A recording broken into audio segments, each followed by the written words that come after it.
Hello, welcome back to my channel. If you're new here, my name is Annie, and I'm just really focused on being the best version of myself in 2026. For today's video, I brought you all to my bedroom because I want to talk about doom scrolling, and frankly, this is the #1 spot that I can just doom scroll for hours, just endlessly on social media, looking at things that will make me feel bad about myself, and that's something I'm trying to do less of. In particular, I feel like I have this really bad habit of when I'm consuming media, like reading a book or watching a movie, that I just want to reach for my phone and just endlessly scroll. So I thought it'd be fun in this video to talk about the media that I am consuming that has me not so willing to reach for my phone, has me engaged, has me locked into it, and allows me to be more present and truly enjoy it. So I have a few different categories. I want to talk about some of the books I've been reading, some of the movies I've been watching, some of the YouTubers I enjoy because I love YouTube, and then I also have an other/miscellaneous category. So let's go ahead and get right into it. So the first category I want to talk about is movies. I see a lot of movies, actually. I am a member of my local independent theater, which has really encouraged me to go out to the theaters and see movies that I maybe wouldn't have typically seen. So I do see quite a few of the blockbusters or new releases. I actually just saw Disclosure Day this week, and I saw Backrooms actually last week. So I do happen to go see a lot of the blockbusters. But what I do want to talk about is having a membership at an independent theater gets you a lot of access to special screenings that maybe aren't a traditional blockbuster or a new release. And so I've been going to a lot of fun special screenings this year, which I think is really enjoyable. I have two specifically I want to highlight for you all that maybe you can enjoy. And then I also have some movies I want to talk about that I didn't see at the theater, but first let's start with these. So the first one I want to talk about is Tampopo, which is a Japanese movie, and it is really about this woman who wants to fix up her ramen shop. And it kind of is like a weird comedy, almost like heist vibe at times, of this woman kind of getting trained in the art of ramen creation.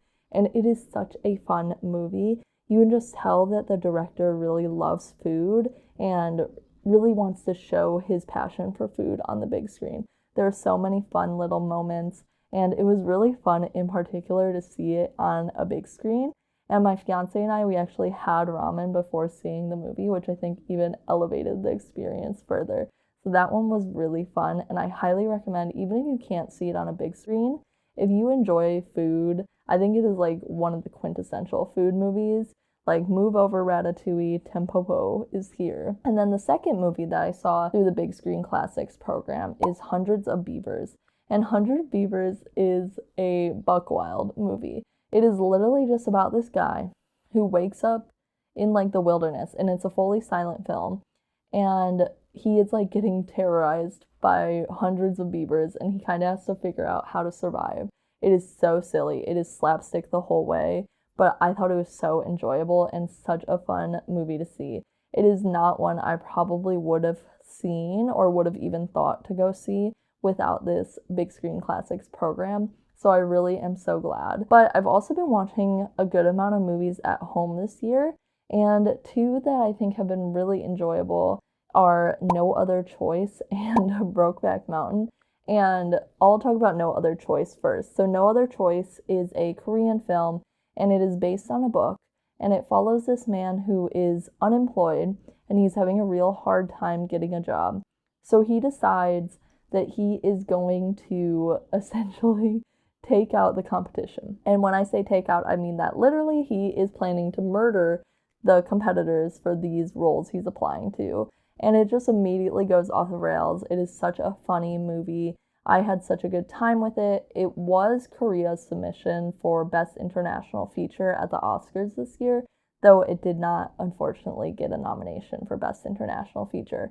It is so good. I highly recommend. I really want to read the book, but I don't know if there's a good English translation, so I'm very curious about that. The other one is Brokeback Mountain, which is a incredibly famous movie. I feel like everyone's heard of it, but it follows two gay men in the Western US as they kind of navigate their relationship to each other, navigate the lives and tribulations of living in a deeply homophobic reality. And it is just so good. It is so sad, but I really enjoyed it and I've been meaning to watch it for so long, so I highly recommend. But I think that something fun to do is really just prioritizing watching like these interesting movies, even if it's years later.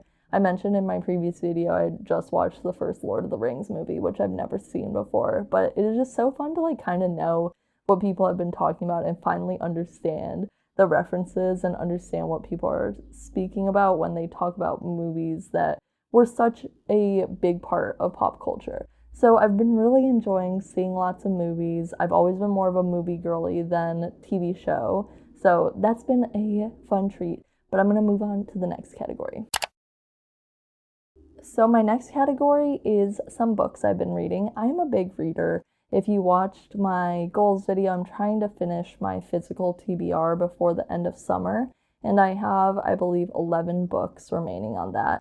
I actually did just finish the Song of Ice and Fire series, which was probably my most intimidating remaining book on my TBR, so I feel really proud of that. But I want to highlight some recent faves or some that I've been really enjoying from books I've been reading.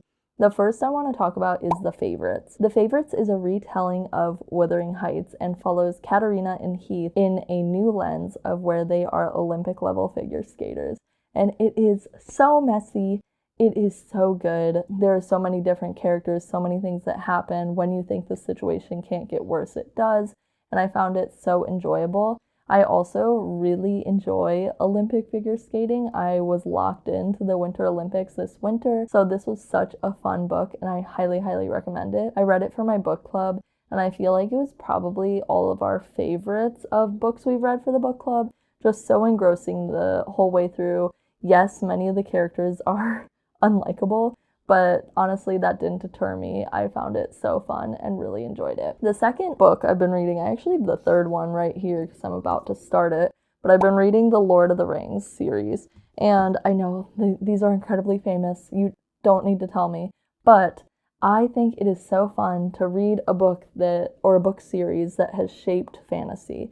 Like, we know that J.R.R. Tolkien is an inspiration to so many people, and it's really fun to finally understand why. His world building is just masterclass, and the books are pretty dense. Like, there's a lot that happens, but it never feels dense.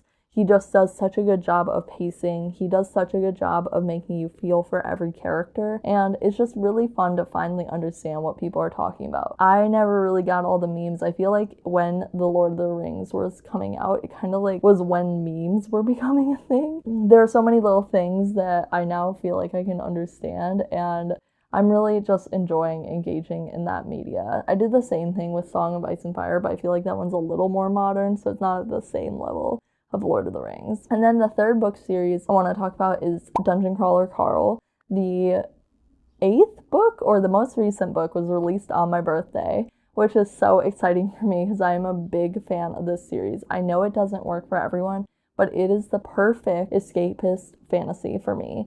It is essentially this book where aliens have come to destroy Earth, and they're gonna make all the people fight in this like reality TV show, game show. And things just get crazier and crazier every book. There are levels. And the new book is like amazing as much as the other ones. I've just really enjoyed engaging in this series, and it is the perfect like turn your brain off type of book where, yes, I guess you have to think, but also it is like pretty easy to understand and just really fun break from like if you read a lot of literary or a lot of heavy things. It is just so easy to read and so fun. So those are all the books I have to discuss. So I'll move on to my next category. The next category I have is YouTubers. I watch a lot of YouTube. I'm not gonna lie to you. It is probably, honestly, at times a bad habit, but I really just love to watch a YouTube video when I'm like doing something else, when I'm doing the dishes. It is just really fun to turn on a vlog and see what other people are doing with their days. So I want to highlight a few YouTubers that I really enjoy and especially find really inspiring and motivating. So the first one I want to talk about is Molly Hernandez. Molly Hernandez is a ultra marathon runner living in Austin, Texas. And I feel like she's just so real about running and doing hard things and being able to do hard things. And something I really appreciate is she also highlights other parts of her life. It is not just running content, it is also her hobbies, also the things she does on the day-to-day. She also talks about having to balance a full-time job and doing ultramarathon training. And I just really appreciate her. She also recently has been talking a lot about how important it is to fuel yourself properly when you are trying to do something hard or training for a marathon or doing anything that requires a huge energy expenditure. And I think we've been seeing a lot of under-fueling in social media these days. So I just really appreciate her honesty about it all and the fact that she can just really keep it real. I highly suggest you all check her out. If you run, I find her so motivating. I don't think I could ever run an ultramarathon, but she motivates me to push myself hard and do hard things. And along the same vein of that, of another good, like, inspirational, healthy habits content creator, I really like Amelia Boucher. I hope I'm pronouncing that right. If you ever watch this, I'm sorry if that was wrong. But she is a Canadian content creator, and she's kind of focusing on a weight loss journey, but also just incorporating healthy habits into her every day. And I really appreciate that because I think that a lot of times when people want to reset themselves or be a different version of themselves, it can be really daunting to change everything at once. So just trying to incorporate like one habit has been something that I've been doing. And like, for example, when I feel like I got consistent with walking 10K steps, then I tried to focus on increasing my water intake. I feel like I'm starting to like get a hang of that. And then ideally, like, then I can build on another habit to where I'm the healthiest version of myself. And that's very much what she practices too. So I really enjoy her content. And then the third one is not really a specifically like health and wellness influencer, but she is a like lifestyle YouTuber. I really enjoy Alex Elise. She lives in Portland, Oregon, and really just highlights like cozy fun days in Portland. And I really enjoy it. I briefly lived in the Pacific Northwest. I lived in Southeast Alaska. And sometimes I miss like that environment of like the raininess, the coziness, but also the incredible access to the outdoors. And she really just gives a taste of that. She also just really is so thoughtful and intentional in the way she edits her videos. So I really enjoy her content as well. And I could name even more YouTubers that I watch because I really do enjoy YouTube. But if that's something you're interested in, please let me know because I'm always happy to shout out other creators because it's important that we support others who are doing what we do. But that's it for the YouTube category. My final category is just other and miscellaneous. So I'm going to talk briefly about TV shows. I don't watch a lot of TV, but I know a lot of people do. So the first one I'm honestly kind of embarrassed about, which is I've been watching a lot of The Secret Lives of Mormon Wives. And I know it's not that great of content. Like, reality TV does kind of feel like it's kind of at the same tier as doom scrolling, but I find this show really interesting in how it engages with Mormonism. Most of the women are not like very strict Mormons. I don't think that like a true Mormon would really like see themselves in it. But as someone who knows very little about Mormonism, I find it so interesting to hear how they talk about the church, hear how it's like so ingrained in their culture. They do a lot of like very Utah things, like they go to soda shops. They don't really drink coffee. They drink a lot of mocktails because a lot of them don't drink. And it's just really interesting to kind of see like that different culture. So I've been really enjoying it. It is also so bingeable and so drama heavy. At times it is a little bit of like slop content, but I do think it's really interesting. So I'm not gonna lie to you. The second TV show that I love is The Pitt. And The Pitt, in comparison to Secret Lives of Mormon Wives, I think is actually like really good television. It is following an emergency room. I feel like everyone's heard of The Pitt, but it follows an emergency room by hour and hour of the shift. And things just get more and more challenging for all of these doctors. And it is just so good. It is so wonderful to watch people be so competent at their jobs and genuinely just like try their best and try to save lives and really just help others while also dealing with their own struggles. I feel like in every workplace you have really bad days or really bad periods, and I think that sometimes it can feel very alone to not know that others go through that. And I think that this show is representing so well the impact mental health has even when you're in the workforce. I do know the season has done airing, but I'm not gonna lie to you, sometimes I just turn on one of the episodes and rewatch because it just means so much to me. There are 2 seasons. There will be a 3rd season come next January. Trust me, I'm locked into that. But I highly recommend The Pitt if you have not watched it yet. If you are sensitive to gore, there is some depictions of medical gore that might bother you. But I will say it's pretty limited, and I think that you can probably get through it. So I highly, highly recommend The Pitt. I have some other content that is not really TV show related that I wanted to touch on.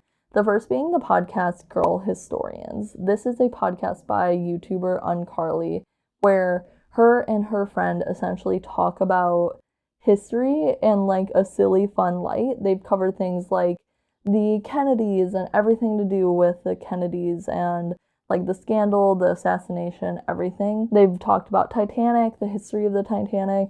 They did a season on the Salem witch trials, and they also do a lot of one-off episodes on just niche historical topics.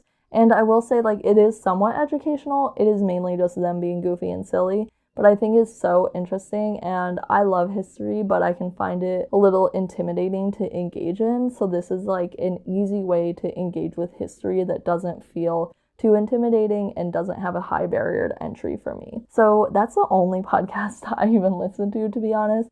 And I'm not a big podcast listener in general. So that's how you can tell that it's really good. And then my only other thing that I want to talk about that I do quite frequently is I love to read the local news, not a newspaper, but more just online web pages. In Chicago specifically, I highly recommend Block Club Chicago. That is what I read and what I consume. It is just really cool to know what's going on in your community, and it makes me feel so educated. And I also feel I find out about new things happening. For example, in Chicago, there's a Greek yogurt shop that's about to open, a Greek frozen yogurt shop that's about to open. And I feel if I wasn't reading the local news, especially since I'm trying to be on social media lists, I would never find out about that. So I think it just opens my eyes to new opportunities and things that are going on. And with Block Club Chicago specifically, they every week do a what's happening this weekend. And I really appreciate that because sometimes I go into the weekend, I'm what am I gonna do? And it can open my eyes to some things I can do. So that is my full list of media I am consuming instead of doom scrolling. I hope that this was helpful for you all, and I would love to hear what type of media you engage with. As for me, I gotta go to a wedding and get ready. So I'll see you all next week. And if you enjoyed this one, please don't forget to comment, and subscribe. Bye!